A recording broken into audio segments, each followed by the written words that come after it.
Welcome back. Friday, August 17th, 2018. So real quick, in the last video that I made, I presented a few different scenarios, and I went back and I read comments as well. I wasn't being negative in that video, and I don't think it came off that way, but I could have been a lot more optimistic. Now, I understand that, especially in a down market, especially in the prolonged downtrend that we've been in for months and months, a lot of people don't want to hear unending optimism. They don't just want to hear like bull run tomorrow, we're gonna go to the moon. Like, obviously people don't want to hear that.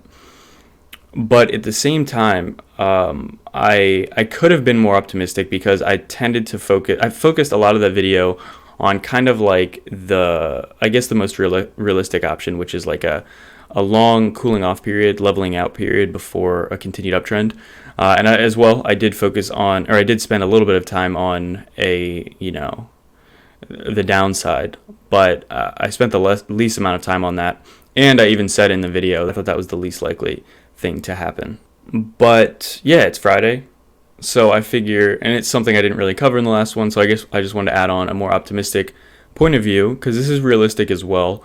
And I kind of just want to talk about every scenario with this market, because there's so many that it's worth talking about, because it can go any way. Anything can happen. The coolest thing, this is what I said in the last video too, the coolest thing about this market is if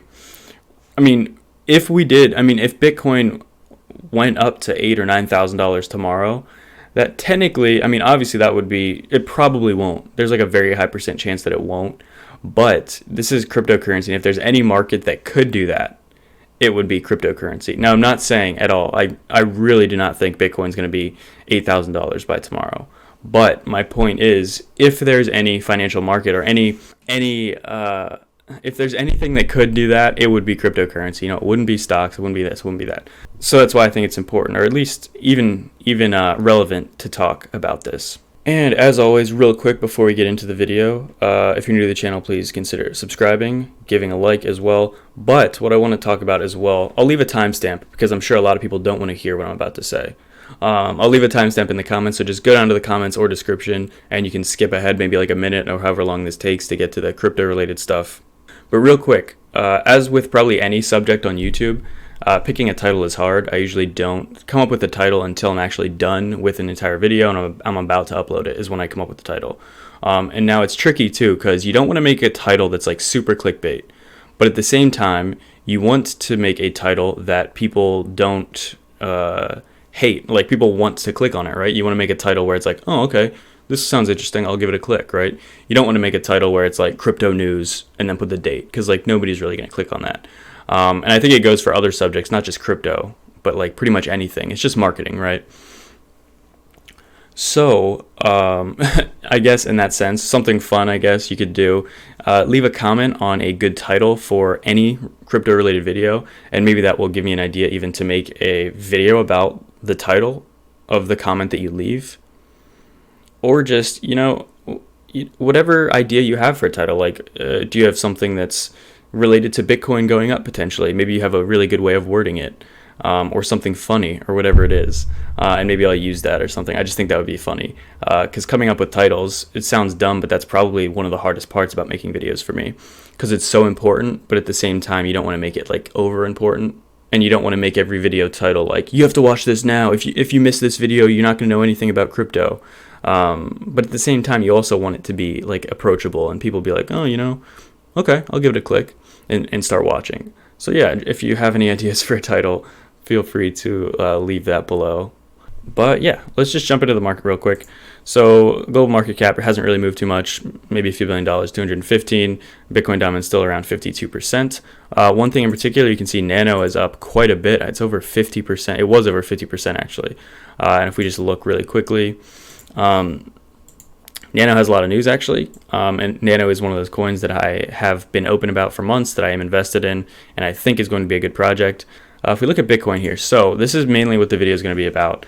Bitcoin, I was talking about optimism, and I made that video and I talked about pretty much 3 different scenarios if you happen to watch it, mainly kind of like maybe a decision being made around the end of September regarding the ETF and that propelling the market, or, most likely what most people are saying, kind of leveling off before really going anywhere. And then also the worst case where we just break down, right? And then nobody wants to see that for whatever reason. If we broke down to 2 or 3K and we stayed there for a few months, right? Again, I think that's the least likely scenario, but it's always important to be aware of what scenarios could possibly present themselves, right? So realistically as well, I guess I want to focus most of the time on a positive trajectory, but also just kind of add on to what I had mentioned briefly, at a certain part of the last video. It was a little longer, so I'm not sure if you caught it, but I basically just said, like, what are the chances that we're not really in a technical bear market and we're just in a continued bull market, and this is just a pullback from such an insane rally over 2017, right? Because we've been in a bull market for about 2 years, roughly, right? And if we look back and we see something like this, if this is what happens with Bitcoin, if we look back and we see something like this, this is what I said in the last video, I don't necessarily think this would be considered a bear market, right here. If we look at the overall trend of everything, the more you zoom out, it won't really look like it. It'll look more like a leveling out or correction period before we got fuel to continue the market. And if we look at it and again, what I said in the last video was you wouldn't really know that or have that perspective until like a year or two from now, after it's all had time to play out. But, imagine this was the scenario or we even go up before then. So, it doesn't have to necessarily level out for this many months. It could do something like that, right? But the point is, this doesn't necessarily have to be as bad as people are saying. So, bear market or not, it could reverse. But the thing is, the leveling out period doesn't necessarily even have as much validity if we aren't in a technical bear market. And if we're in a very prolonged correction in a continued bull market. So I want to jump over to this tweet. It's a series of tweets posted by Ari Paul on Twitter, and he had this to say about a reversal, right? So he says, what news or event could reverse the bear trend is the question I get asked most frequently. I think it's the wrong question based on a faulty assumption. People often mistakenly assume that the current trend, bull or bear, will continue until some exogenous event. And this kind of relates to what I'm talking about as well. Basically, he says long trends rarely reverse because of catalysts. There's always some piece of news you can point to as a catalyst, but the news itself is usually not the cause. It's just a thing available to point to when the trend reverses for other reasons. So basically what he's saying is eventually bear markets do turn into bull markets for the most part, right? And when they do, usually people will point to an event that happened to happen around the same time that the trend reversed and say that's why it reversed. But what he's saying is it's very rarely because of that in particular reason that you can point to at any reversal. He's saying basically, they just tend to do that after time, and people will use that whatever most recent news item as the catalyst for why it did that, but that's not the case. He says here, rather, bull or bear trends tend to continue until, as simple as it sounds, you run out of marginal new buyers or sellers. In a bull trend, at some point you run out of potential new buyers to buy the top. In a bear trend, the weak hand sellers finish, and price drops to a level that entices new marginal buyers. This is clearest in low volume moves. We may see an asset grind lower day after day on low volume. At some point, the sellers are overwhelmed by the buyers, often a function of both time and price. Sometimes the end of bear markets are marked by capitulation, in which you get increasingly aggressive selling. Then you often get a violent reversal as buyers step in and the panic fades, and suddenly everyone is worried about missing the next rally. I definitely think that's been the overall kind of overlapping sentiment for months now. This last sentence here, or even these last few words, everyone is worried about missing the next rally.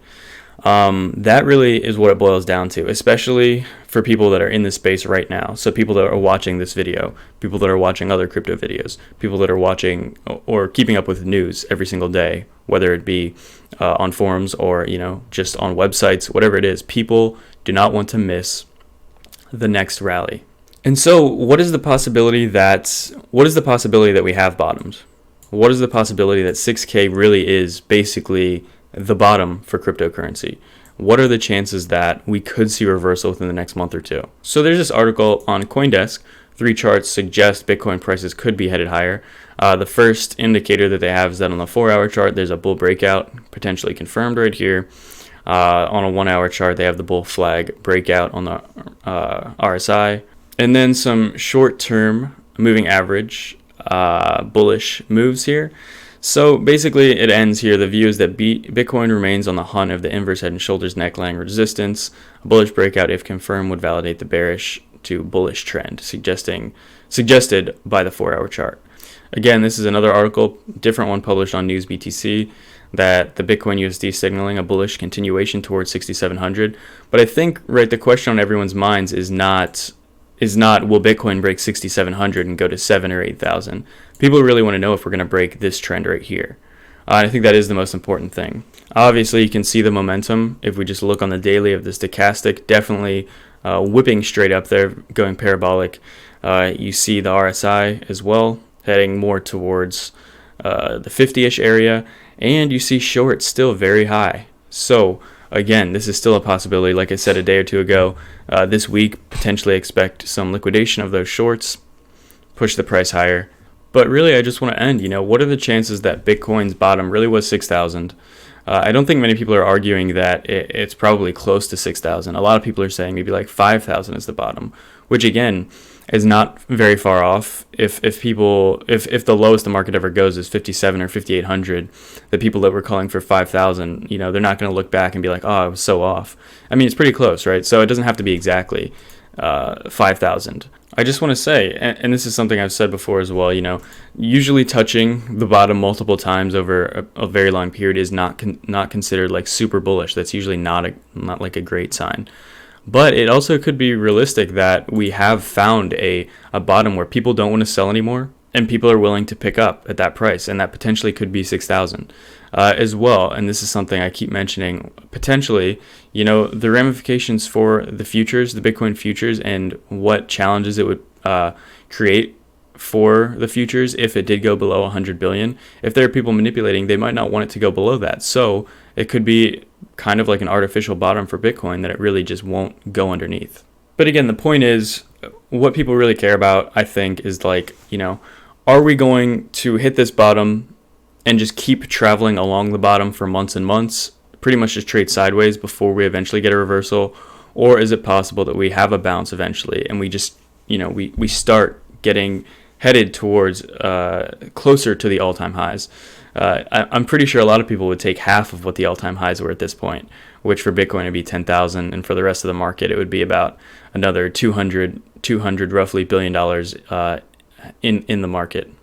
All-time high was right around 825 billion. Currently we're $600 billion less than that at 215 billion.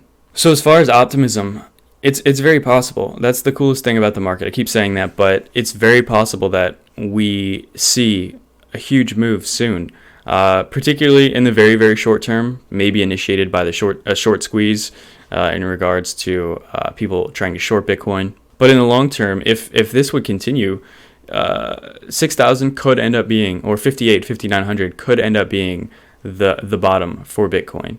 And it sounds simple, but if enough people are unwilling to sell below 6,000 and want to continue buying around that range, then it might never go below that. Again, I feel like I do have to say this, but it's also a possibility that we break 6,000, we break 5,000, we could go to 4,000 or 3,000.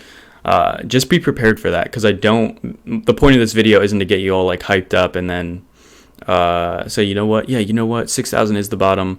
I'm putting whatever fiat I have in, because I definitely would hate to see that happen to people. So I'm not saying like there's not a chance that we would go below 6,000, but I'm just saying it's a very real possibility that this could be the bottom. What if we look at it this way? What if this is coming towards the end of this correction in a continued bull market, and within the next month or two, we see a major reversal in price, and all of a sudden we're back in a bull market? That's optimistic, and that is probably the best case scenario. And again, what I said in the last video, more realistically, it's possible we trade sideways at the bottom. But again, I do want to point out that usually what most people are expecting is not what happens. And I think it's safe to say at this point, what most people are expecting, and I'll just draw it, is something closer to this, maybe. Maybe not exactly as flat as this, maybe a little more like this, maybe more like this, wherever the case may be. People are expecting more of a flattening out period before reversal. So if everybody's expecting that, that makes me believe that it is less likely to happen, because usually what people are expecting is not what happens.